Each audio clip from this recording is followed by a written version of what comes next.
It's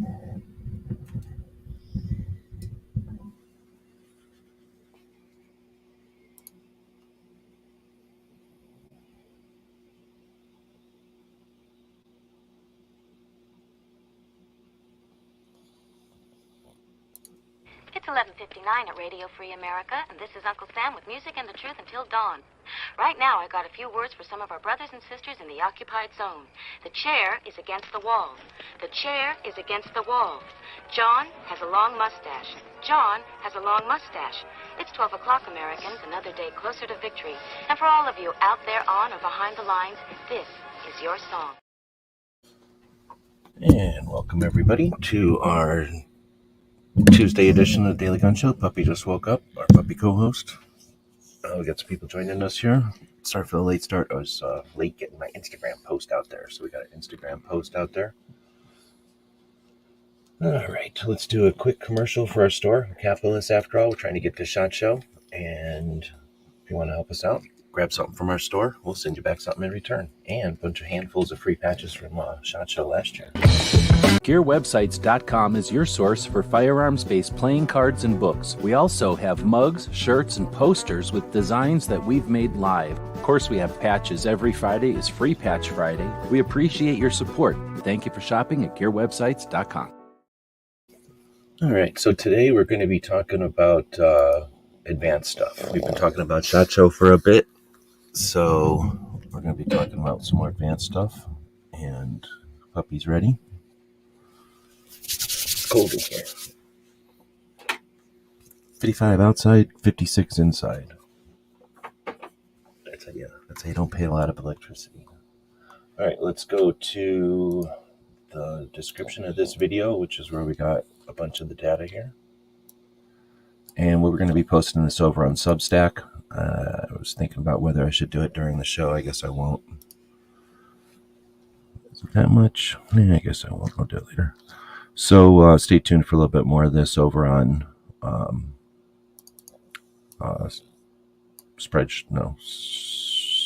Substack. It's too many S's. It's over on Substack later on. Oh, I guess I should share the screen over here. And there we go.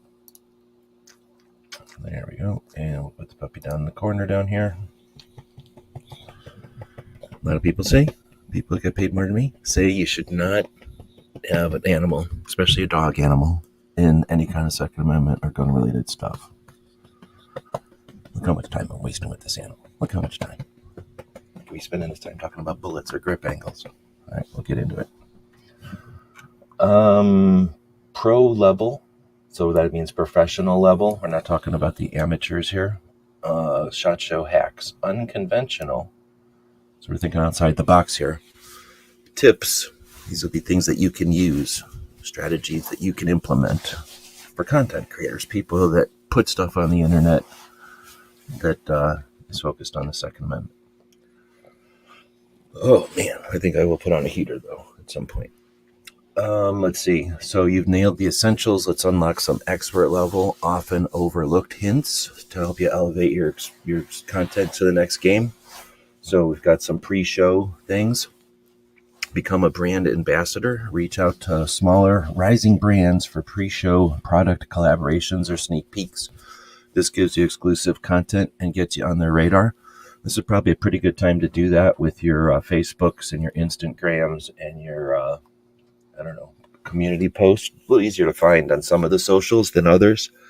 Some socials are kind of you follow me centric, and other socials are kind of dig around and see what's up kind of centric. Maybe even over on, is anybody using Pinterest to see if there's any kind of SHOT Show must-sees over on Pinterest? But, some of these platforms that are about the sharing and discovering, I don't know how the X is for that. The X might be for that too, if people can stop yelling at each other over there. So yeah, reaching out, this is a good time. You don't have to have established these things months and months ago. Something happened with roll call. I didn't know about that. Thanks for the heads up. So yeah, I don't know what's happening with roll call, but everybody keep them in your thoughts, please. We'll have to find out what's happening with them. So this is, you don't have to necessarily have had some kind of relationship with a company. If they're putting out a press release right now, days before the show, either it's because they didn't want to put it out too soon to release it, before the build up or whatever. They want to put it out with enough time for people to get interested in it. But their goal is to get people to be interested in it. So this is an appropriate time. This is definitely an appropriate time to reach out and make contact. They have not yet got into their show. Probably, well, I shouldn't say that. Depending on who it is, they may be actually setting up their booth right now, but they haven't gotten into full show mode yet. And reaching out to them now, you might, be first in line, first in the list, the beginnings of their list. It might be too soon. I'm not saying for everybody it's the right time, but they're putting out stuff right now. There's certainly things to pay attention to out there. Let me put this up on the screen for people. I don't know what's going on, but thanks for the heads up. Let's see. Host a pre-show live stream. I've only seen one of those so far from Ghost. Has anybody else done one? You have an opportunity to do this if you're going. How are you going to find out what's going on at SHOT? Well, don't wait for somebody else to tell you. You can create opportunities to be told. You can create opportunities, especially if you're trying to reach out to brands. So host a pre-show, unless they're literally traveling the day that you're pre-showing. And even if they are traveling, often one person's driving, at least in my experience, only one person drives. The rest of the people are bored in the vehicle. And if they're driving through populated areas where there's good Wi-Fi signal or whatever it's called, internet signal, then they could definitely join in on the road and talk about an epic tradition to start, being the pre-show, travel to SHOT show, live event. Host a show like that, get everybody hyped up about what's going to be there. The people that are spending lots of money to get there could join in. You can invite them.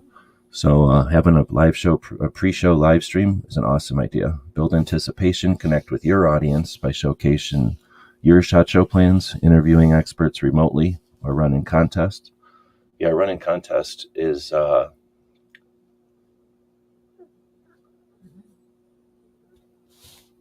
okay. So of all the things in the world that could happen, that's not the worst thing. So that's good to hear that it's not a health thing or something. Let's see. So running contests, there's probably a whole nother conversation to be had about that.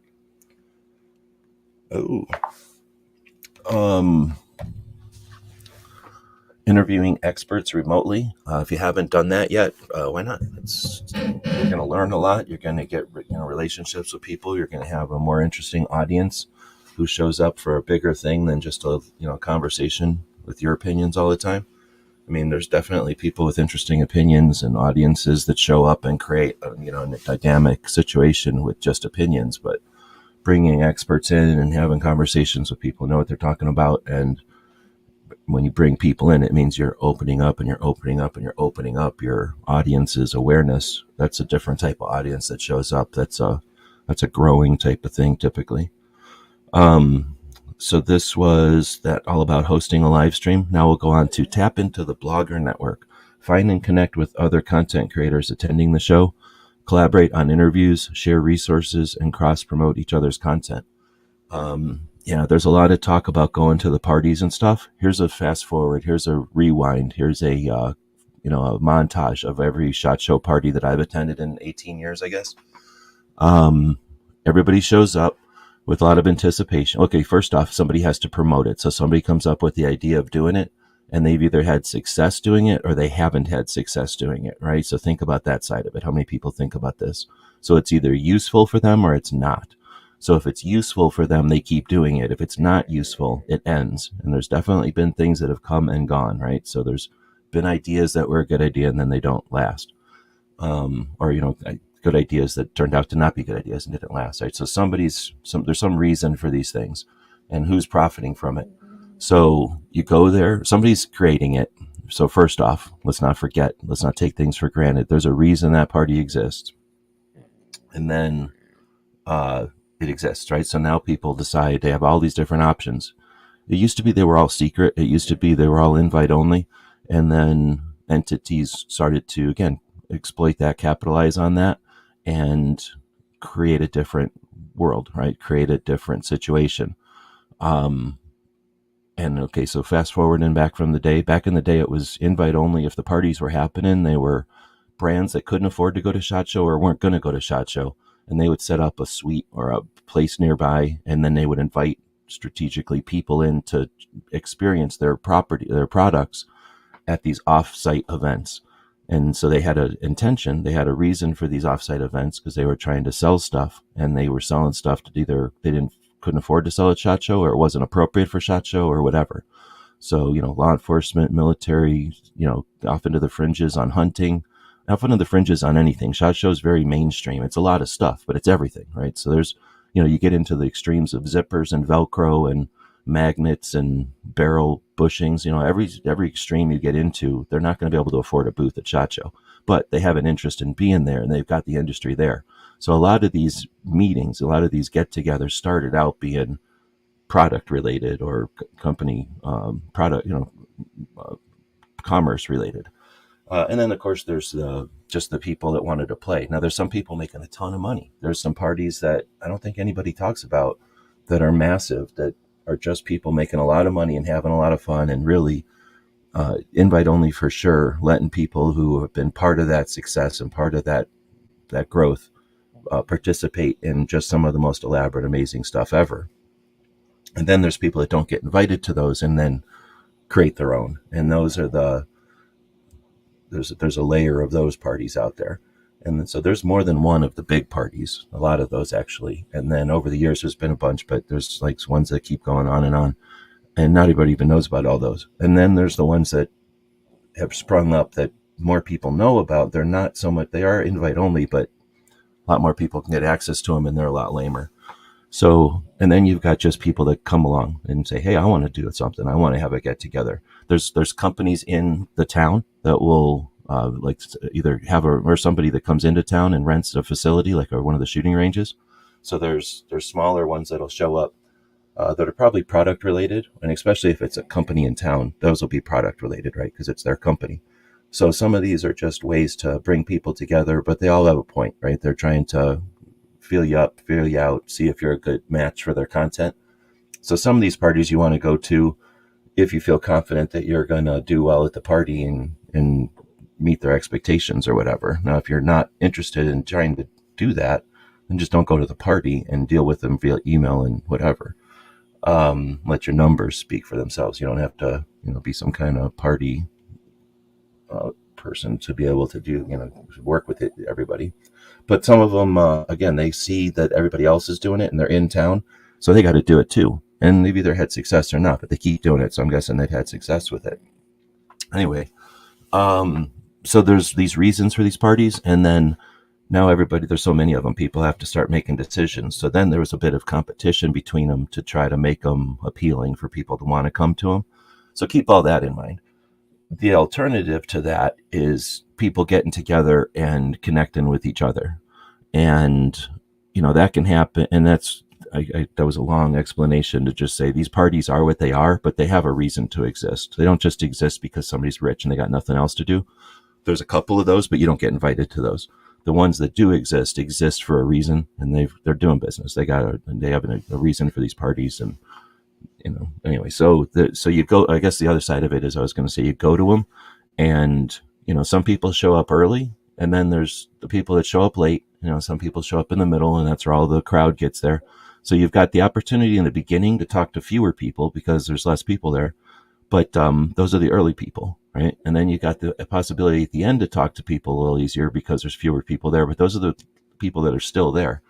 So during the party, it's usually super crowded. And it's depending on which one you go to, they're usually asses to elbows. Everybody's crowding in on each other.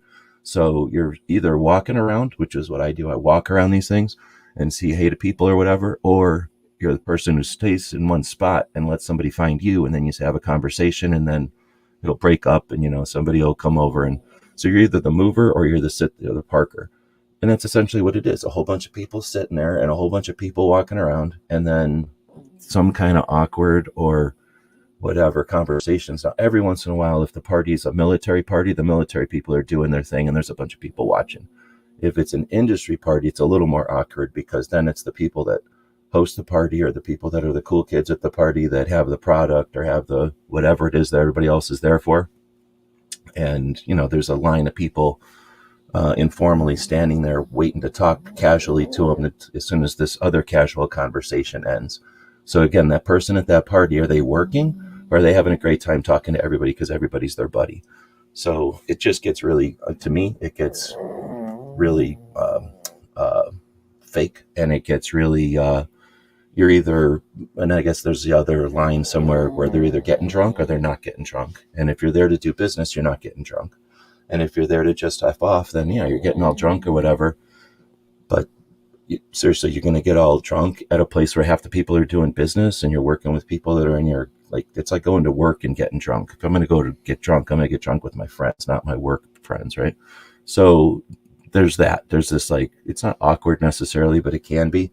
And there's definitely multiple things going on at these parties. So people love them. People that have had success with them dig them. I find that most people dig them for a few years and then realize they're just a bunch of fake, a bunch of stuff happening that you're either in on it or you're just wasting your time.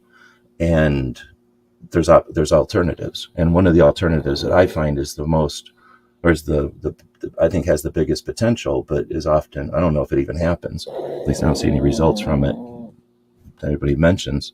Is just getting together. We have the entire industry together. We're allowed to get together for productive uses.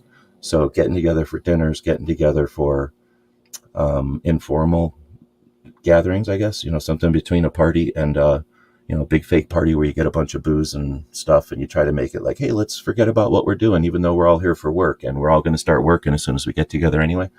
Just leave it a work thing. Let people drink coffee and soft drinks, but sit around and have an actual round table, get some things accomplished. And once you start to have some options in the evenings for people to get things accomplished, that lets them take their mind off the work of SHOT Show, but understanding that there's the resource of us all gathered together in the community, in the same city, can really get some work done, some collaboration between entities. That would be amazing. So if you're someone who's trying to look for something to do that's different, that's creating a new path that has value instead of just a new path for the sake of cutting a new path, consider trying to get people together for something worthwhile. And that can be as much, something frivolous like a new grip angle or a new, plate for some stupid optic that will get you killed. But it could be something that's super useful, right? Something that matters. So consider that. There's great places in our community, in the community of the United States, that we don't have any coverage at all with firearms. And why aren't we covering those? So SHOT Show is a business thing, but those after-hour things, lots of opportunity there. So I'm going off on a rant, but we're talking advanced level here. So that's that blogger network and sharing resources and cross-promoting each other's content. Obviously, a lot of people you might know have been chatting with each other. There's lots of opportunity there to see how others work and to tap into each other's audiences. You'll have to let audiences figure out if they like that or not. I typically could care less when somebody I don't know brings their audience or it becomes a guest on a show, because, unless you have some interest in what that person's saying, most people at some point quit subscribing to everybody that comes along. They start to subscribe to the things that they want to hear about. But let's get to floor finesse. Nobody saying anything out here. Feel free to leave some comments or whatever, so it's not just a lecture. But the floor finesse master the human tripod. They're saying ditch the bulky tripod and learn to stabilize your camera using your body. I don't know. That seems weird to me, but a robot said this. I would say consider though other options besides a tripod for sure. You can set your camera on stuff. You can put your arm on a shelf or on brace it against a wall or something. Some people just bring a stick, and that way you've got the stick to lean a camera on. It's a lot easier to carry around than a tripod. And well, if you need something to stick, to walk around on, it gives you some support, I guess. There's also stabilization. So I know some people are getting around that by getting cameras that have stabilization on them. Seek out hidden gems. Venture beyond the main halls and explore the smaller booths. You might discover unique brands and stories the big players overshadow. I don't know who they consider the big players, who the robot's thinking. This is a pretty good robot, so it's probably looking. This is a robot that's connected to the internet, so it's probably looking at all the different coverage of SHOT Show, and it probably thinks that the larger channels is the big players. Yeah, and the larger channels don't have the option to do what they want. They're looking at things that they're either already scheduled to do, or looking at things that they feel is their level or whatever. But I don't know. I don't think that that's like the best or the only advice there. The smaller booths are great, but smaller booths, smaller audience. So yeah, you can have all the time in the world with a tiny product, but how big is the audience going to be on a tiny product? I can tell you from somebody who's looked at the unique, weird things, or even just the AK-47 stuff at SHOT Show. Like, you would think the one person or one of the few people looking at the AK-47 stuff, you would get a lot of views. No, not necessarily. There's just not a lot of people interested in that. At SHOT Show, people are interested in what has the new grip angle, or what has the different magazine capacity, or what's made out of a different kind of material or something. That's what SHOT Show is all about. So the smaller stuff, you can definitely get in with those smaller people, but don't expect the same large audience from checking out or describing the smaller stuff. So, and then I guess the other side of it is, those big players, they're just superficially looking at the big stuff. So what you're missing with the big stuff is the real stories. Who designed this? What's the subtle differences between it? What was the reason you did this? You can get into it. You can look at the other products that the big players have besides the newest products. They might come out with 2 new models, but they're often coming out with caliber upgrades or decisions that they've made to do or don't do this. So you can sit there with the larger booths, and I'm not even going to say crumbs. You don't even have to gather crumbs. You can just literally, the big fish are going to come by, and they're all pretty much going to they're going to be attracted to the bait, whatever the bait is that the booth has. You can go in there and look at all the other stuff in that booth and probably not even be touching the stuff that the big fish or whatever they're calling them do. So as much as the hidden gems aren't just in the small booths, the hidden gems are all over the place. You can find hidden gems if you went to SHOT Show today and did a walkthrough, like it's going to take me 11 miles, it takes 11 miles to walk through it. And I walked past, this many Second Amendment booths and this many hunting booths and this many reloading booths, did something like that, you could create your own hidden gems. Like, if you did that every year at SHOT Show and you kept going to SHOT Show, eventually people are going to go, oh, I need to know how big SHOT Show was this year. They might use your project as a reference for that. So there's no rules. You don't have to watch what other people have done at SHOT Show. In fact, I recommend not watching what other people have done at SHOT Show. They're almost always doing lame stuff. When we go back to working with other people, how often do you see multiple people at SHOT Show doing something together? We're going to hit all the reloading stuff at SHOT Show this year, since it's too much for, I'm picking a bad example. We're going to hit all the shotguns at SHOT Show this year.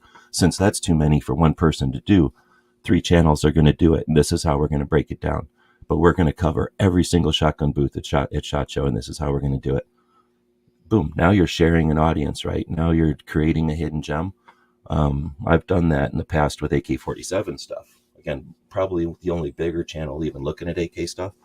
And then probably the only channel seeking it all out, or one of the only channels, probably one of a couple channels seeking it all out. But there's no success in that. It's not like I kept doing that. But you could create your own hidden gem. All right, we're going to take a commercial. I'm going to try to clear my throat.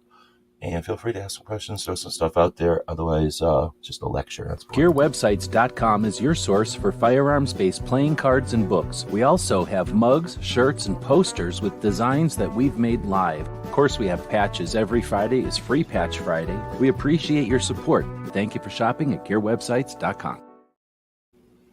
All right, that commercial is really not that long. All right, so record B-roll footage.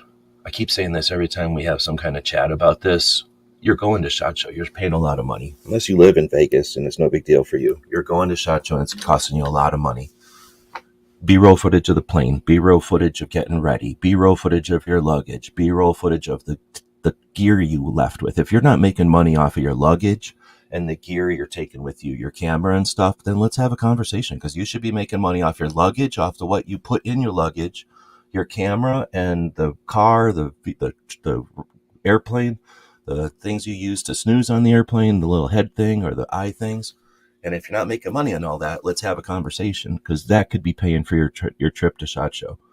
So B-roll, B-roll, B-roll. Now you get to SHOT Show, you got a hotel room. Have you worked with the hotel rooms? You're a travel content creator, aren't you?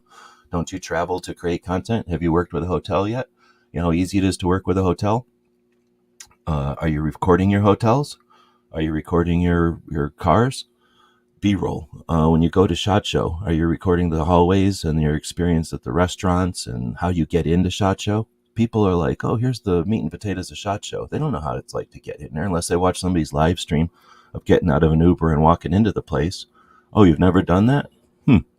So B-roll, you're paying a lot of money to do this. If that's like going to a restaurant and then walking in, just walking up to a table, taking one slice out of a steak or whatever, eating one piece of that steak, and then walking out. Like, you paid for a lot more than that. Like, you can do more than just take one slice out of this thing and leave. So B-roll footage, B-roll footage. And I mean, unless digital content is super heavy or it costs you a lot to have another hard drive or whatever, B-roll footage. Now, it'll say capture ambient sounds. So ASMR is a thing. Has anyone done SHOT Show ASMR? How do you know that's not a moneymaker? How do you know that doesn't create eyeballs or ears, I guess? Crowd shots is bad. I don't like doing crowd shots. There's people that don't want to be there, and you're just taking a lot of assumptions there. Crowd shots where it's all you see is little specks, and that's your hats. It's one thing. Walking through the crowd, you're an a-hole, and expect to get clotheslined every once in a while, expect people to trip you every once in a while, expect people to steal stuff, knock your camera out of your hands, take your stuff off your backpack, because you're being an a-hole, so people are going to treat you accordingly. Crowd shots are no-no. Interesting details to add visual dynamism. Dynamism? Dynamism.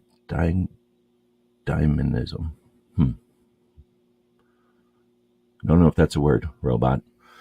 And atmosphere to your content. So, have you looked up in the escalators before? Have you put your camera someplace, like on a stick, and looked down at SHOT Show before?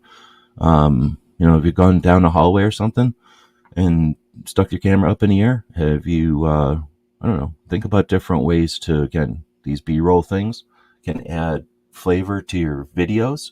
Now your videos aren't just as boring or cookie cutter, and people understand the significance of this place. They don't realize we're walking 2 miles sometimes to get into the place, to walk 11 miles, to walk 2 miles to get home.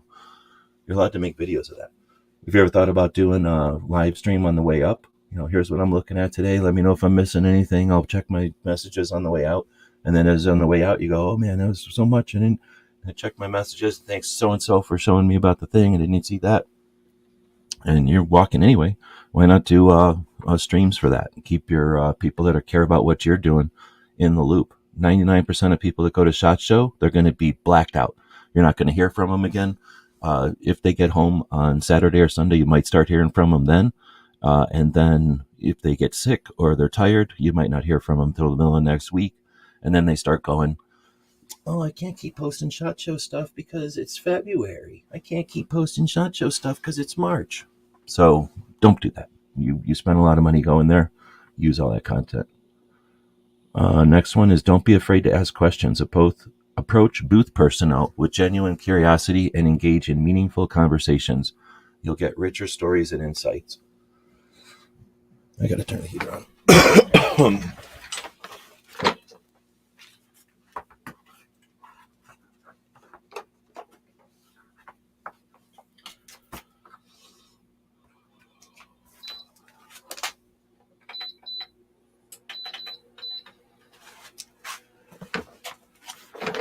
Oh my goodness.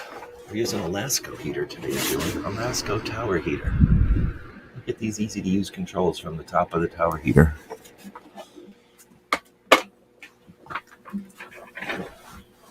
All right, so don't be afraid to ask questions. Approach booth personnel with genuine curiosity and engage in meaningful conversations.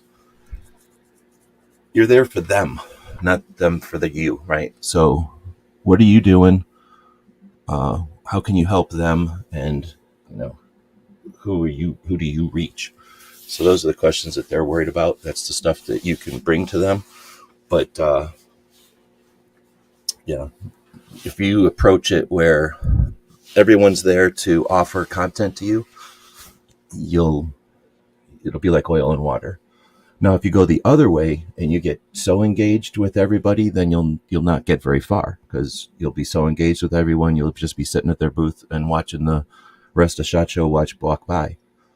That's not good or bad, but there's 2,500 booths, so if you have great relationships with 4 of them, guess how many you don't have great relationships with? 2,496. So those you have the best relationships with often get the like little eyebrow wave, like, hey Steve, like this couple people I know, like, hey dude, like we've had like countless conversations, we've had countless dinners together, we've spent hours and hours and days and days and days at the range before. We're not going to sit here and talk to each other at SHOT Show. Like, hey, see ya, having a good time? You need anything? Like, see ya. That's about as much time as I'll spend with my best friends at SHOT Show. So again, it's a time for relationship bumping, but I mean, I haven't ever fallen into that quagmire. Maybe I have. It's been a long time. I must have over the years at some point wasted time hanging out at booths, but it's real easy to talk yourself into you're not wasting your time, but you don't know what you don't get. You know what I mean? Like, it's like going to a gun show and hanging out with your friend at the gun shop, your friend that owns a gun shop, hanging out at their booth at the gun show. Now you just paid to go into a gun show to watch other attendees walk by you. You didn't go, you pay for a gun show to go look at the tables and see, discover what you don't know about. So if you pay to go into a gun show and hang out with your best friend the whole time, you should have got paid to go to the gun show and hang out with your friend. Let's see. Don't be afraid. That was the ask questions. The next one is network. The richer stories and insights. That one. Okay, you go up and look at a booth and go, hey, what's your grip angle, or what's your new optic, blah, blah, blah. You're going to compete with everybody else who cares more about the grip angle and cares more about the blah, blah, blah. But if you walk into the booth and go, can you give me the origin story of this? Can you give me your origin story? Can you give me something about, like, why is the booth different this year? Like, give some extra question why you care about that company. One, you'll get a different reaction from the company because, oh, wait a minute, this person isn't asking me the obligatory question. You don't need to ask that question because a zillion other people already asked it. You probably already know the answer. And what do you need another version of them reciting the answer? But if you're the only one that can talk to them, that has the origin story from SHOT Show this year, there you go. They got the only video there. So the richer stories and insights, that's a gold vein right there. That's a good one. Unless your goal is to create some kind of sleek, efficient site where you're only worried about the bottom line. This probably won't apply to you. Network with unexpected allies.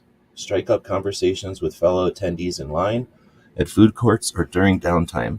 You might uncover hidden talents or collaborators. So there's 2,500 media there, and there's 60,000 industry folks.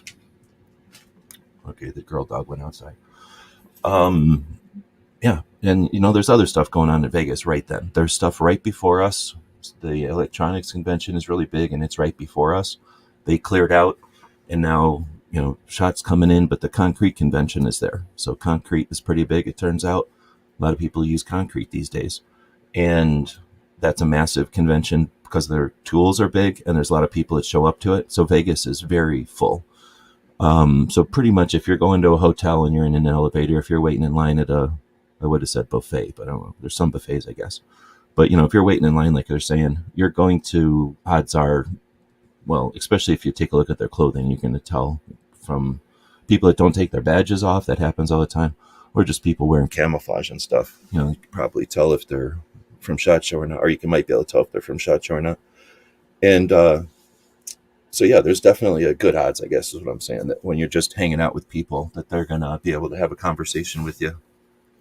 This at this point in Vegas, you can have conversations with like Uber drivers and people that work in Vegas that live there, and they know about SHOT Show because it's been going on. It's been in Vegas now for like 22 years. Has it been that long? No, 10 years.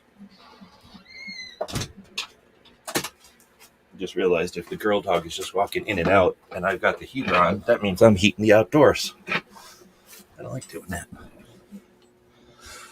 It's still freezing in here. It's 57, both inside and outside, so I'm trying to make it hotter than that. So having conversations, is that, what's that called? Is that, it's not gregarious, is it, whatever it's called, to be a kind of person that strikes up conversations? If that's not in your nature, unless you have some kind of real problem with it, consider trying it out in Vegas. You know what they say about Vegas stays in Vegas? Like, Vegas is a town that is nothing but tourists, right? There's the people that live there that deal with the tourists, and then there's tourists, and that town will swell and, to massive sizes with the tourism. So you're definitely dealing with a town that don't care about tourism. There's a few towns. Maybe Orlando is like that. Maybe Branson, Missouri. There's a couple of towns that are mostly tourism. Vegas is the top of those towns. So I guess what I'm getting at, if you want to try a different way of doing things, do it in Vegas. Nobody will care.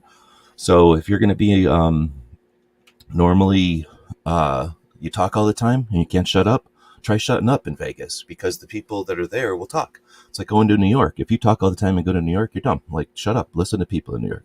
They talk all the time. Same thing in California a lot of times. So if you're the other type that's quiet all the time, consider being, starting conversations, seeing what that's like in a place like in Vegas during the SHOT Show. Because again, you try doing that. It's crazy how the Uber drivers know about stuff. It used to be cab drivers and stuff, but the people that live there, they're not. Like I say, they're totally familiar with SHOT Show. Especially the closer and closer you get to the actual, either the convention center or one of the places that people congregate. And I've gotten all kinds of not just myself, because I don't Uber that much, but just hearing people who've said like, oh, blah, blah, blah. I was wearing this shirt and the Uber driver told me about such and such. Or the Uber driver was just driving so-and-so right before us, and they said that this thing was happening. And it's like, what? How would anyone even know that, except that you were wearing a shirt and the Uber driver happened to be driving somebody else who was talking about it out loud? So anyway, so you can get some interesting stuff by striking up conversations. If you're on a bus, so if you're going to the range day and you're not driving out there yourself, then you probably are driving the bus. You can get all kinds of opportunity there because you're on a crowded bus with a bunch of other people, and you're on there for like an hour almost each way. So you'll have opportunity to talk to people there. Here's the thing. If you're with a group of people, you're with your best friend, you're with your cameraman, consider not talking to each other on the bus, because you just paid a bunch of money to go there, and you just paid a bunch of effort to get on that dang bus. Think about it like you both know each other already. You're back to back. Both of you start having conversations with other people, and then recon back at the hotel or whatever. What did you learn? What did you find out? It was a bust. Oh, I found out blah, blah, blah, right? Like, you just go to a place and you talk to each other. You're paying a lot of money to do what you do at home. So strike up conversations. Some people, it depends on the year. If you're busy, you got other things to do, you can always forget this. But if you've ever had the opportunity to just intentionally strike up conversations with people, there's people out here who are naturally inclined to do that, and it's not a big deal for them. Most people aren't, though, and some people hate this. But one, if you just don't think about it, or two, if you hate it and you would never do this before, again, think of SHOT Show as an opportunity to do this. Like, if you don't care either way, do it. Like, make a point. Set a time on your watch for like 11 a.m., right? And then another one for like 2 p.m. and another one for 4 p.m. And then at those times when the watch goes off, the first person you look up and see, start a conversation with them and tell me if that's a bad idea at the end of SHOT Show. So if you're the type of person that does strike up conversations all the time, try shutting up. Try shutting up once in a while and opening your two ears. Again, you probably think everything's cool when you are the one that comes in and starts the conversations. Maybe that's, you have to, because your situation. At SHOT Show, you don't have to. At SHOT Show, you can shut up and somebody else will be there to do that. And listen, like you'll learn so much with conversations at a place like SHOT Show. You can do this at the range. You can do this at the gun show. You can do this at a gun shop. It's just way harder because there's fewer and fewer and fewer people at these events. SHOT Show, it's all us there. Now open your eyes, do the same thing. You're there to do something and you're there to go there. Every once in a while, stop. Every once in a while, do that same thing. You know, set some times on your watch, on your phone or whatever, and use those to intentionally stop. Even if you're late for an appointment, trust me, there's nothing that's that big of a deal. Stop. And I guess if you're super late for an appointment, you can blow off one of these things, but take an opportunity to just stop and look around. Have you ever just stopped in an intersection at SHOT Show and looked? You might have been if you're looking for somebody, but when you're looking for somebody, your brain is immediately discriminating everything that isn't the person you're looking for. Do it the other way around. Don't look for anybody. Stop at SHOT Show and look around. Have you ever done this? Have you stopped and take a look around at who's walking by? Who's in the booths? Stop. Take a look at a booth that you really, really want to work with, and don't just walk into that booth. Stop and look at that booth for a while. See if the people at that booth are having a good time. If they're stoked, if they're wish they weren't there, maybe they just got a phone call with great news or bad news. You can figure that out by just watching. Just stop and watch. Listen to what's going on. Potentially, you're not supposed, I'm not saying snoop on other people's conversations, but just observe. People don't do that. And what you can get out of that is, it's unknown. Like that's, priceless. Might discover hidden talents or collaborators.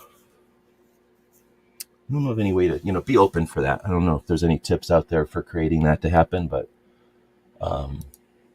nothing's coming to mind for me. So let's see, now we get on to content creation magic. And let me know if you think the robot, everybody's been dead in the water today. I've seen a bunch of people joining in, but aside from saying, hey, they must not like this one. It's too advanced for people, I guess.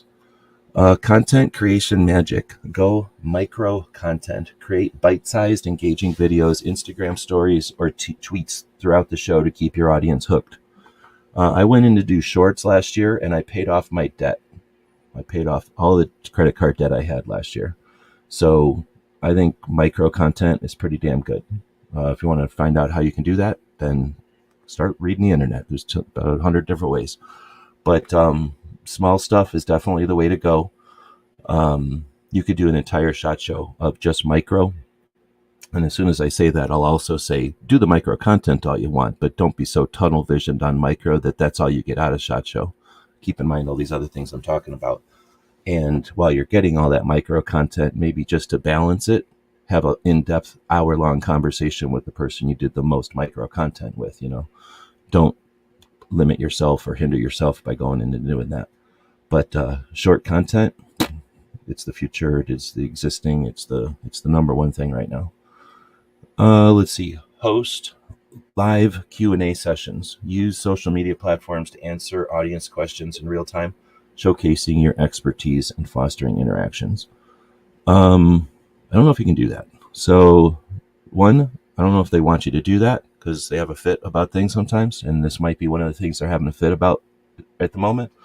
And two, and I'm talking about NSSF / whoever's they're paying to host SHOT Show, which is sort of like an unknown each year. I don't think they want you to do live stuff for some reason, and it's a giant room with a zillion people in it. Everybody has phones, so it's just difficult to do live. That's why you don't see live happening. You don't even see very many rogue lives happening. It's just very difficult to do it, even from the media room. So this might be biting off more than they can chew. That being said, having a remote person off site, I don't know why people don't do that. I've tried to have that happen more than once, where you have somebody off site hosting live, and then people can jump in and ask questions from the audience side, or get interaction from the audience side at the same time. You have multiple content creators popping in and dropping news or photos, or when they're taking a break, or when they've just discovered something interesting. So I don't know why we don't do multiple live sessions off site, but on site is kind of technically and logistically very difficult. Use social platforms to answer audience questions in real time. Now, on the other hand, if I'm thinking live streaming video, if you're thinking live as the Twitter, I can't remember what year it was. It had to be at this one because I remember it being in the food court. But one year at the food court, they first brought in Twitter, and that year they first brought in Twitter as a live feed for SHOT Show, and you could hashtag SHOT Show, and it would show up in the SHOT Show feed. And then they had these screens everywhere, and then the feed was just running. So most people were ignoring it, but when you sat there, you could type in like hashtag, like I'm a big dummy, and then the person sitting in front of the screen, it would look like, it said they're a big dummy or whatever. So we were having some fun with the tweet thing, and I can't remember what year it was, but there was one time when they kind of added a live Twitter stream to the thing, and you could probably just shower Instagram with live stuff. That's certainly been done before, and that happens. I mean, that's definitely a thing. And then it fosters interaction for sure, because most people are going to, it's hard to say most, a lot of people will give you a blackout for the week. They go to SHOT Show, they're down, and then whenever they come back online, they come back online. The opposite is the people that are on the Instagrams and stuff. It's one of the reasons I liked Instagram so much, is it allowed us to do SHOT Show immediately. And the people that cared about that could just hang out on Instagram and watch SHOT Show happening kind of all the time, all day long. And that's super cool for those of us that are there, because when everyone's in there, dropping posts and links and discoveries, then it's so much easier to know what's happening in such a giant place. Boomstick Babe is saying this year is going to be nuts. How so? We haven't really had too much discussion. 20 was, 20 was what it was. And then 21 didn't happen. 22 was the best SHOT Show that ever happened. That was an amazing, well, no, it wasn't. SHOT Show 2022 was the best other than SHOT Show 2008. But 22 was essentially the best SHOT Show that anyone can remember. And then 23 was all right. It was okay. It was different. So I don't know if this year it's going to rebound one way or the other, or just stay consistent. I don't think the world is moving around enough to make SHOT Show any different. I think it's all about just the industry and how much it wants to take, because there's a bunch of people that used 21 to justify their non-interest in attending SHOT Show, Mossberg and Sig and probably others. So there's a contingency of people that think the community getting together has no value, and they are actively working to see it not happen. And they use 21 as the reason, the beginning of that. So there's a potential that could keep going, but I don't see a lot of that. I don't see a giant tendency to that. Flying Rich is out there. Welcome. So let's see. So micro content, like say the Instagram. Now tweets, I don't see it. X is super political and just bickering. I don't see anything valuable happening on Twitter. Not for SHOT Show for sure. Twitter is political ranting and I told you so's, and look at how we're, it's all fear mongering and shit. So I don't see Twitter, at least people I follow on Twitter, aren't sharing pictures or nothing. And I don't follow that many people on Twitter, I guess. But very few people are just like, hey, look at what I got, or look at the thing, or look what I did. It's a lot of competition about the news, complaining about stuff.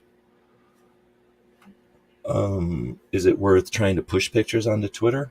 It'll happen, because I think I have my Instagram auto push into Twitter, or at least I could set it up to do that, I think. So potentially you could do some of that, like auto repost type of stuff. So you could do some, what's it called? Market research on whether or not pictures would work on Twitter.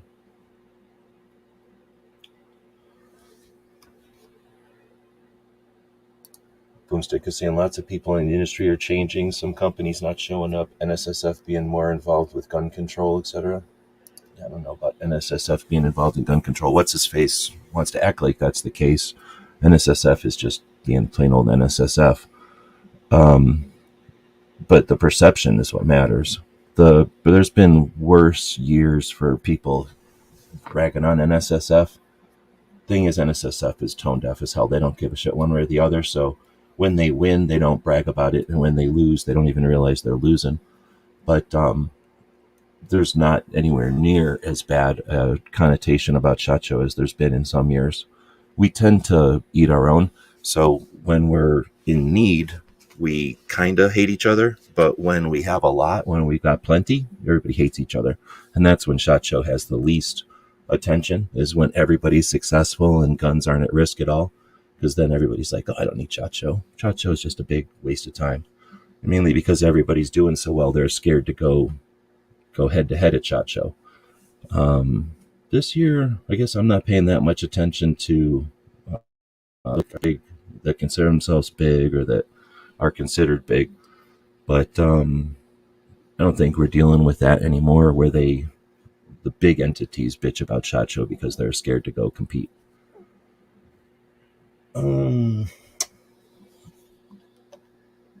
Honestly, I haven't watched this video either, so I gotta go figure out what's going on with roll call. All right, so the next one is host live Q. Did I just do live Q&A sessions? No. So host live Q&A sessions, or is that what I just did? I think I just did that. Turn interviews into mini documentaries and edit longer interviews into short, impactful stories that highlight key takeaways and personalities. I guess that's a way of describing, like, take your long form video and turn it into shorts and short form content. You know, that's definitely a thing to do, and to get more use out of whatever it is you're doing. So what also is nice about that, as far as a content creator, is getting the perfect shot isn't as necessary technically. It's nice to get it all one take, no editing done, and then you can just slice that up. But in reality, noise or person's phone going off or something coming up and they got to take a break for 5 minutes and come back and meet with you, whatever, right? And you want to be open to that.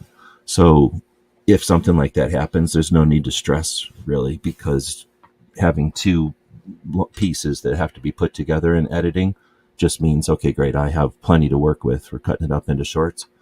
It also means, when you think about chopping stuff up into shorts, it's less and less of an issue if you go to someone and meet them on Tuesday or Wednesday, and then, oh, wait, you know what? I got some feedback and people wanted to know about the height or the weight of the thing.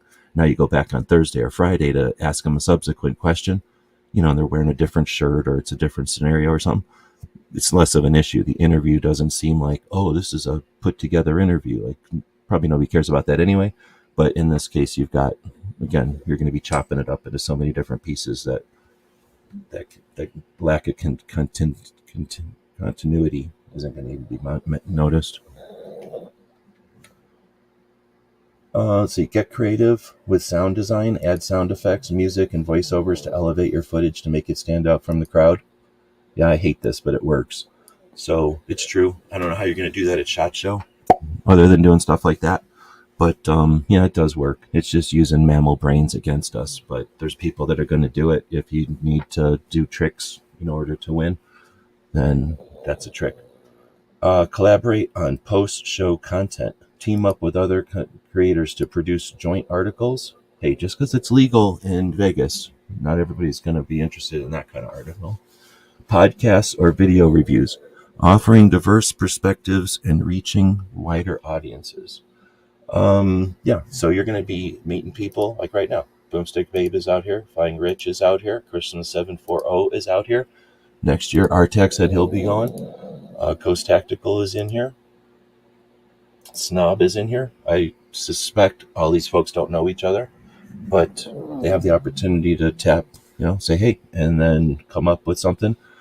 What would happen if you did some sort of a thing at SHOT Show this year where you said to everybody you met, like, hey, after SHOT, I'm doing a show on the blah, blah, blah.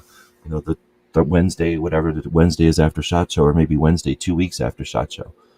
Or maybe you came up with 3 after events, and the first 5 people you meet, you invite to the first live show. And then the next 10 people you meet, you invite to the second live show, and so forth. So that you build your post-show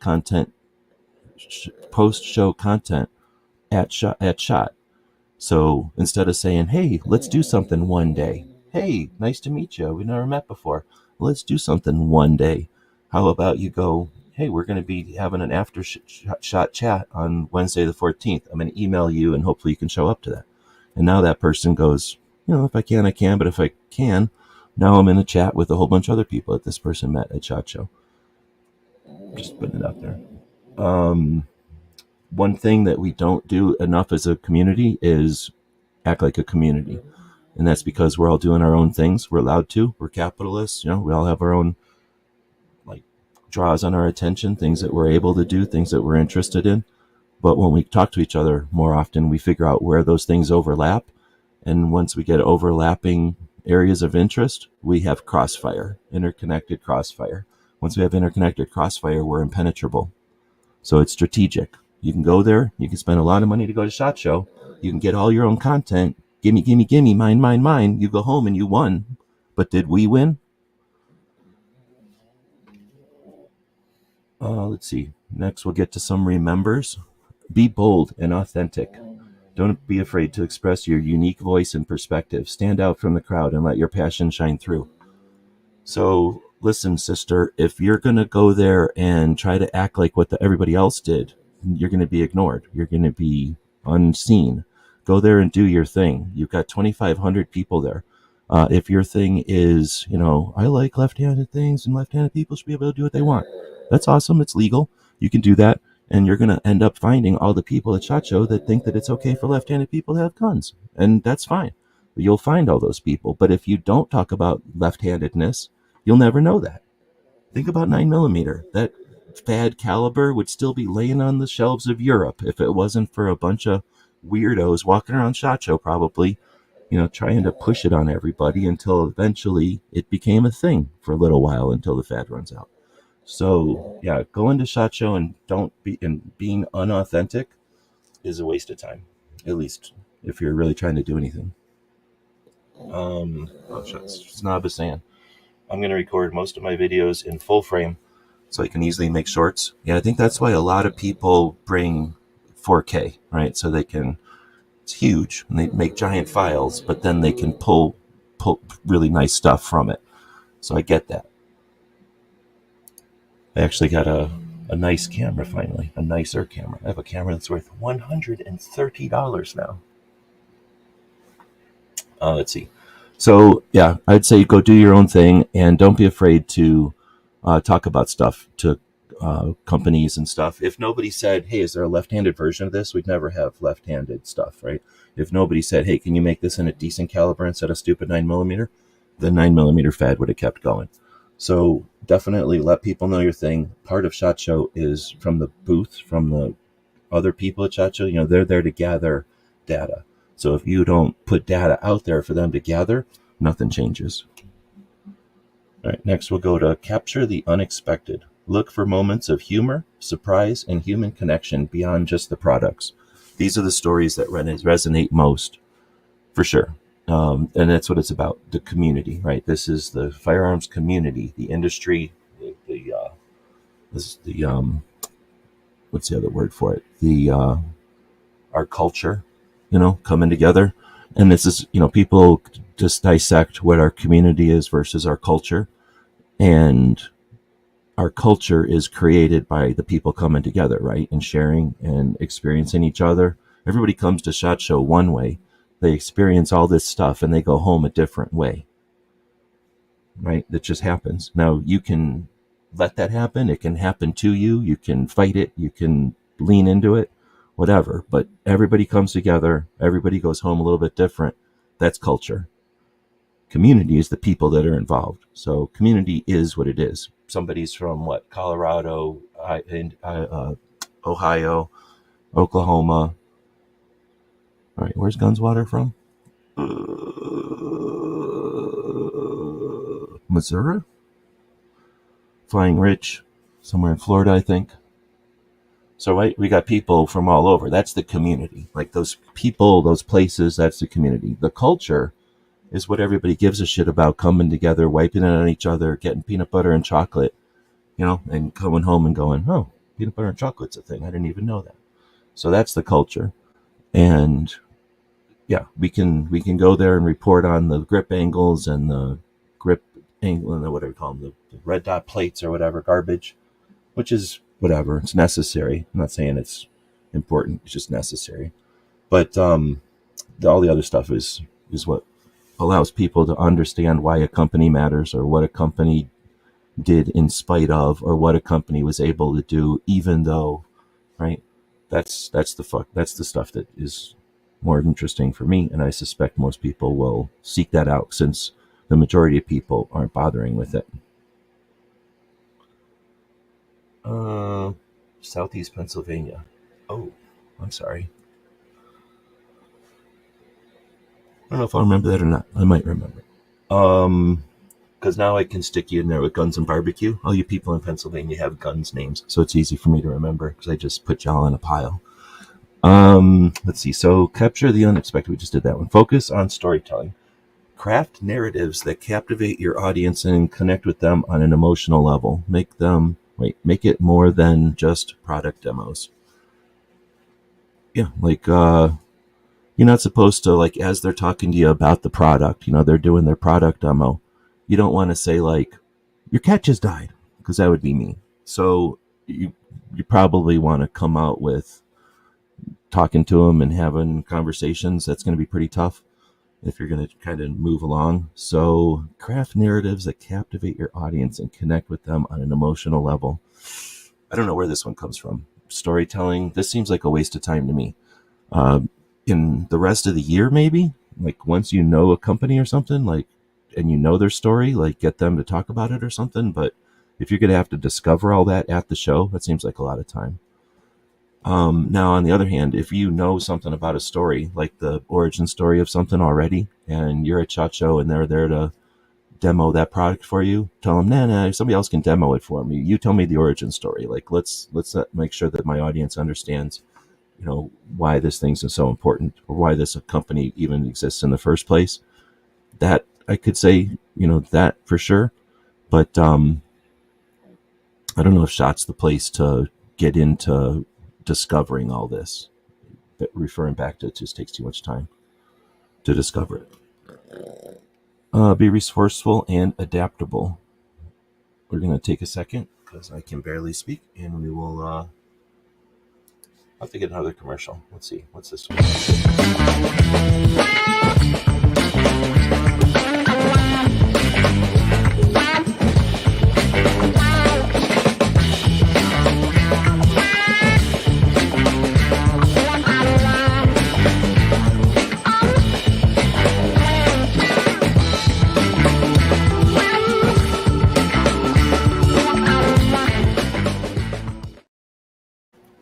Thanks to Foss for making that commercial for me, by the way.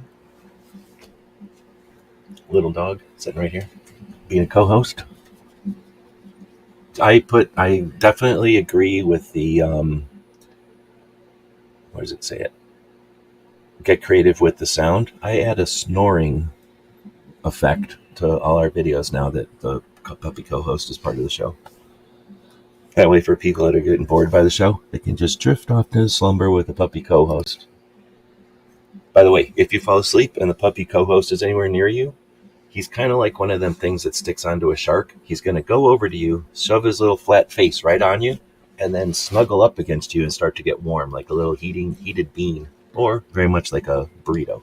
You're gonna wake up feeling like there's a little warm burrito stuck to part of you. Sometimes it's your arm, sometimes it's your neck, sometimes it's just on the back of you, depending on how you're laying on the bed. But he will kind of snuggle up, stick his face right in you, and then somehow he turns into like 3 times the heat. He somehow turns on his little baby puppy furnace. So anybody that wants to take a nap during the show, you're going to wake up with a little puppy. Oh, now he's stretching. He's stretching so you can go right back to bed. Is he going to wake up or is he going to fall back asleep? No, he's going to do that. Quit it. All right, so be resourceful and adaptable. What? You can make a plan and just go by that plan at SHOT Show. What are you talking about? Things might not go as planned, so be ready to improvise and make the most of any situation. I think SHOT Show for people that can't improvise must be more frustrating than people who are okay with improvisation. But improvisation is brain calisthenics, right? It's like brain yoga. If you're so strict in your thoughts that you can't handle the chaoticness of what's going on at SHOT Show, then I hope SHOT Show, you think of it as an exercise, as a way to strengthen that ability. Now, if you're decent with that, then, exercise that muscle, exercise that ability. You get so much more out of SHOT Show just by letting stuff bounce off you and, being able to jump on stuff.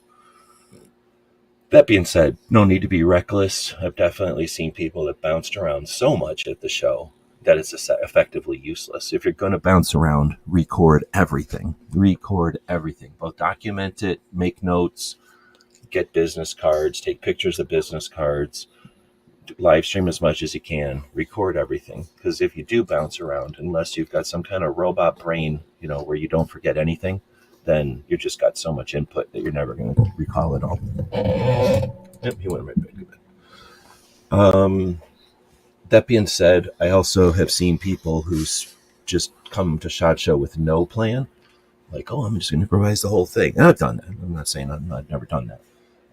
There's years I've had to do it, and then there's years I've just decided to do it, to kind of wing it. It's easier to wing it when you've got 7 other people there, or like 3 other people doing stuff. So when you wing it, and if it fails completely, there's not as much consequence. If you're going there by yourself and you're going to wing it, that's risky. That's like going out on a wire with no net. You can do it if you want, but you don't get a lot of do-overs. And you're spending a lot of money to be there. So I guess that's my caveat or whatever. Like, do it with a grain of salt, or do it if you're just risking a lot when you do it that way, I think. Now, risk is a reward with risk. Sometimes I don't think it's a guaranteed, though. I think you can certainly risk a lot of things and have no reward at the end. You can simply, your best option would be to just come out of it at the other end without a loss. But I think what happens with people that bounce around too much, they don't find any satisfaction themselves and their audience, the people that are trying to keep up with them, unless they're really into it. If there's something that's consistent about it, it just becomes so crazy that you're just like shaking them off. You just lose them. Follow up and build relationships. Connect with contacts you made after the show. Send thank yous and keep conversation going. This could lead to future collaborations and opportunities. So that's interesting. Have you ever thought about sending people a sticker or a patch after the show in an envelope with a thank you letter? Like, hey, it was nice to meet you at the show, and thank you for your willingness to have an interview with us in the future. If that ever happens, here's a patch from our show or something, or here's a sticker to say thanks, and stick it on something or whatever and make an Instagram post of it. That'd be awesome. Something like that, just follow up. And not very many people think about doing that after, because they're so worried about getting something into a person's hand at the show. There's value there. You give somebody a patch or a sticker or something, there's value. They're walking away with a thing. It's different than a business card or something. But you can't expect, if you give out 100 patches, it costs you $500 to get 100 patches. You give those out at SHOT Show to people along with your business cards, maybe even with a sticker, and it'll still cost you $100 more to get 500 stickers. So you're going to be spending close to $1,000 by the time you buy business cards, patches, and stickers to hand these out to 100 people. You can't expect maybe 10 of those people to give a shit, right? That's a lot of stuff that's just going to either get tossed. And that's the worst part. Some of the people just have no interest in that stuff. They toss it. Oh, I don't want to carry around a piece of rubber all day. Some kind of piece of plastic. That guy could have just gave me a business card. Throw this away. Or just hand it to whoever who just throws it on a patch wall. So, you're not guaranteed nothing with patch runs. Now, if you sell your patches, probably you're getting a better odds of somebody giving a shit about your patches because they paid for it, and they're probably a patch person. But that's just FYI about patches. I'm not saying they're a bad idea. I'm just saying handing them out to people, don't expect to get, this 50% of return on that effort. So that being said, if you had 100 patches and it cost you almost $1,000 to get all that, and you just said, hey to everybody and shook hands, I'll follow up with you after the show. And in that follow-up, you send a patch and a sticker. Well, now somebody's sitting at their office and now they got nothing else to do. And now they got a bunch of bills in the mail probably. And then they get this patch and this sticker as a thank you for meeting them. Well, what's the impact of that? So, and how, does that patch get stuck on a wall immediately? Does somebody do an Instagram post like, hey, look what somebody sent me after the SHOT Show. Thanks for meeting me. Just saying. Have you thought about how you're going to hand this stuff out? Follow up, you're looking for a way to follow up, right? Let's see. And then keep the conversation going. So, when you're talking to people at SHOT, if you are there as media, are you doing a show? Do you have a podcast? Are you doing some kind of a ongoing project? Arrange to meet up with these folks so that your next conversation is to schedule that meetup that you already talked about.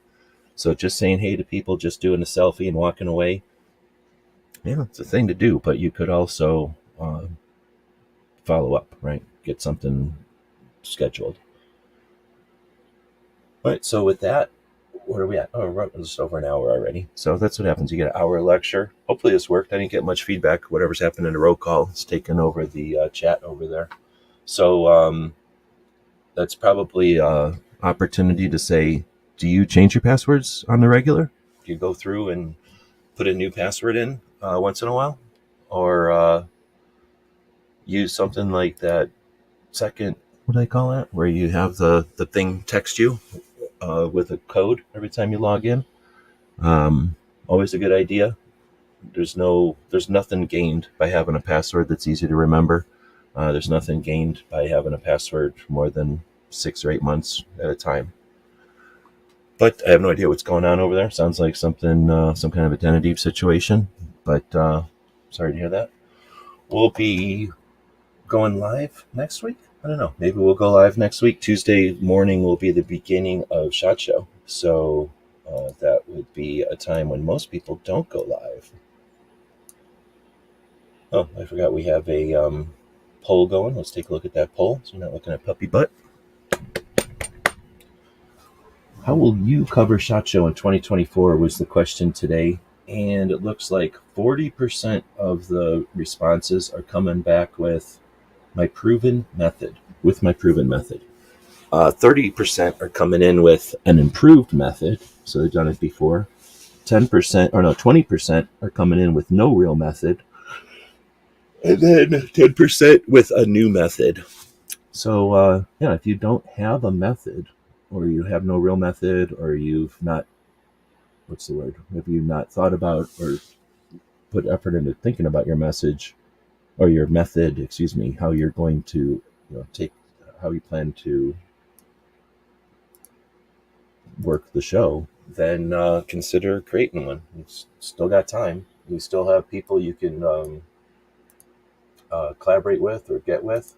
One of the suggestions earlier was to do a live stream pre-show. You definitely have that option. And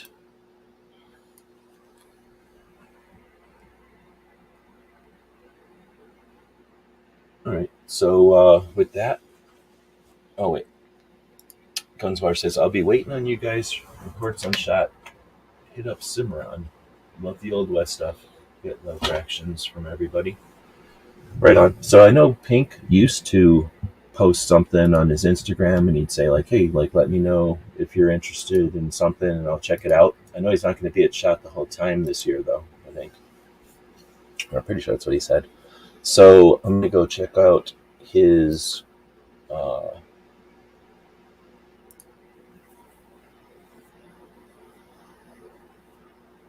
oh, okay. So you know what else I was going to do? I forgot.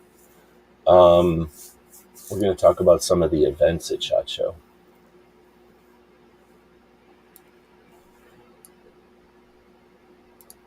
Oh, I went the wrong way. Go this way. All right, we'll let that one play again. And so this is the gun store. This is one. Is this playing? Now it's playing. So this is the gun store. This is a rental range in Vegas that's on Tropicana. Or is it on Flamingo? It's on Tropicana. So it's the road that the airport's on. So it's actually closer to the airport than the Strip. And I think I'm almost positive this is the first place I ever shot a full auto Thompson back in the olden days. I think maybe my first visit, or one of my first visits to Vegas back in the olden days. So they've been doing they've been a rental range in Vegas for a long time, and that means that since Vegas is an international tourism attraction, that the gun store in Vegas, it's called the Gun Store, has been an ambassador for normalization of guns and machine gun rentals a long time. They're the second oldest gun shop in Vegas, I think. So anyway, they've got an event on. I'm opening it up here. Oh, it's taking me to Facebook. Dang it! Their meet and greet is on Thursday at 7 p.m. And theirs is a meet and greet with catering and drinks. Theirs is, at their event. Is my audio still working? It's at their store, the gun store, and they're a really cool store. So I would definitely check that one out. Now there's another one on. Okay, I have to go look at my list. It's on Wednesday night, and that is the Fuller thing at Rifle Dynamics. So on Wednesday night, Rifle Dynamics does an event at their shop. Let me go double check on that. And then, how am I going to check it? I guess I'll just check it inside of Instagram. And then on that same day, Wednesday, the Recon Sniper, is that what it's called? The Recon Sniper Association or something like that, does a fundraiser. And their event is also on the 24th. So Rifle Dynamics open house, we just closed the thing I did. Their open house is on the 24th at from 6 to 9. And I think that's a decent time because there's some of these are till like 2 a.m. or something. It's crazy.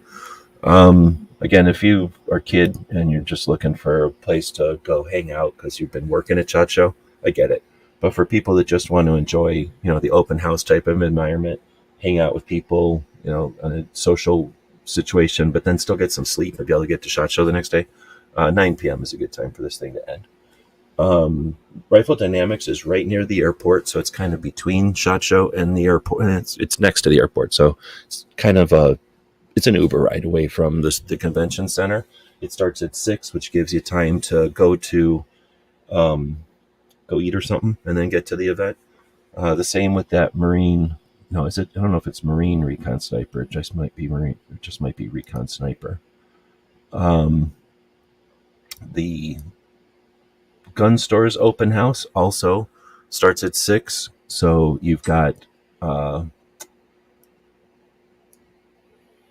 we go. No, I'm doing it right. So you've got time to go eat there. Now there's a get together on Monday night at the Broffenroffer house. And last year that was put together by FPC. So it was more of a Second Amendment activist focused get together as opposed to just a bunch of random people or a bunch of YouTubers or anything. So, and it's put on by the Arms Room Radio out of Florida. So I'm hoping that one's still going to be a Second Amendment focused one. And that'll be at the place called the Broffenroffer House or something. It's like a German or something beer hall. Super loud, but it's free beer and food and stuff.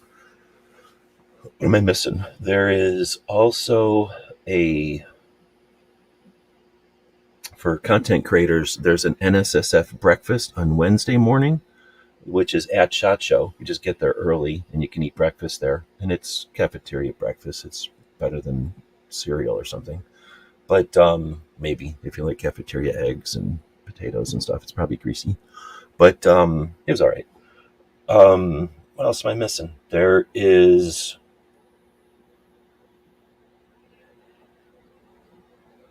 there's a lot of stuff. There's going to be events for Brownells. There'll be events for Glock. There's events for other companies that are invite only. So there's not much point unless you're trying to get a ticket to one of those if you haven't attended one before. Some of those you want to dress up for. Some of them you want to, like the Glock party is like an actual thing. People don't just wear, party clothes into there. People typically dress up for it, and it's dinner. I think it's nice. Others are typically just parties, so sometimes people go home and change. Most people just go straight from the show. Yeah, I'm not remembering any. My dad planned to try to come up with a list of them, but in past years, people have come up with lists and posted them all over. The only place I got recommended to is some Facebook thing, and I'm not going to go to Facebook for that because I don't know. I wasn't already invited to the group, so I don't even know how to get in there. So the invite, or the event lists are either going to be like what they do at the gun store, where they promote it on their Instagram and let people know because it's truly an open house, or like Rifle Dynamics here posting it on their Instagram because it's truly an open house, or you're going to have to know somebody. So essentially, when you're sitting in one of those shuttles, or you're waiting in line, or you're in an elevator or something, there's nothing stopping you from saying, what's going on tonight? Who knows about something that's an event tonight? Or, what's the best event this week? You're allowed to say stuff like that. And guess what'll happen? Somebody will go, this or that, Sometimes nobody will say anything, but in Vegas, usually somebody will say something. So hopefully leave you with something better than what you came with. Thanks for sticking around. And if you have any other issues going into SHOT Show, ask around. You're not the only one going. All right, my dog's acting weird. That's a good time to leave it. We'll throw another commercial up here for our store.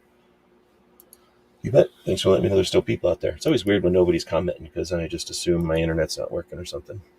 But thanks again for joining. We will throw it with another commercial for the store if you want to buy something. It helps us get to SHOT, so thanks for that. And let's see, we'll be back tomorrow to talk about what's going on the Instagrams. Oh, wait a minute. I do most of this show so that I can do a warm-up show for Cape Gunworks. Let's see if they've got their show going already. They do. So let's go back to screen sharing. Let's open up the Cape Gunworks chat. Looks like they're only 2 minutes in. We'll give them a 4 thumb over there.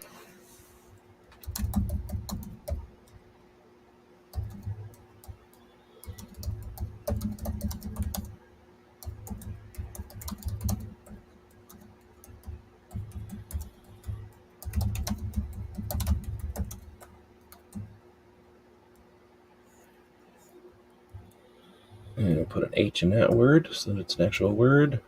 And boom. Then we'll grab that URL and cram it back over here. We'll go into the edit. We'll jam it over onto the customization tab or menu. I don't know if you call this a tab or not. It's not at the top. Can a tab be at the side? We'll zap that into the place. We'll click it. And now we can safely end the show. That'll send people over to the 2A Tuesday segment of the Grace Curley Show, streamed by Cape Gunworks over there. Oops, it's not going to click for me. I'll do this, copy and paste. All right, thanks again, and thank you, and thank you. Hopefully everybody has a good SHOT Show, and yeah, maybe we'll do some kind of after wrap-up thing, or else somebody also hosts an after wrap-up thing in the evening, which usually gets better views. Thanks everybody for joining. No, let's do a commercial. Let's do a quick commercial. No, let's do a long commercial. Thanks, Voss, for this one. Captain, a vessel approaching. On screen.